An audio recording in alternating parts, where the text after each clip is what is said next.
বাজলো সানাই বাজলো রেশা খেলো শুভ তিথি, রাজার ঘরে ছোট রানী এলো পদ্মাবতী। রানী পদ্মাবতী। রাজার আরো 6টি রানীর ছিল না সন্তান, পদ্মাবতীর কোলালোতে মিলল সমাধান। বছর যেতে জন্ম নিল 7 ছেলে 1 মেয়ে, হয় খুশির আকাশ হঠাৎ কালো মেঘে গেল ছেয়ে। হিংসেতে যায় জ্বলে পুড়ে বাকি 6টি রানী, যুক্তি করে ঘটায় ওরা 7 কুমারের হানি।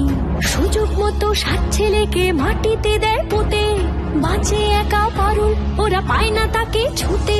ধাইমা বাজায় সেই মেয়েকে বড় করে তোলে, 7 ভাইকে পায় যে পারুল 7টি চাপা ফুলে। এত কিছুর পরেও রাজার বিপদ যে কাটে না, সূর্য নগরে সুখের সূর্য আর ওঠে না। হিংসা বিবাদ বিচ্ছেদ আর প্রেমের কাহিনীতে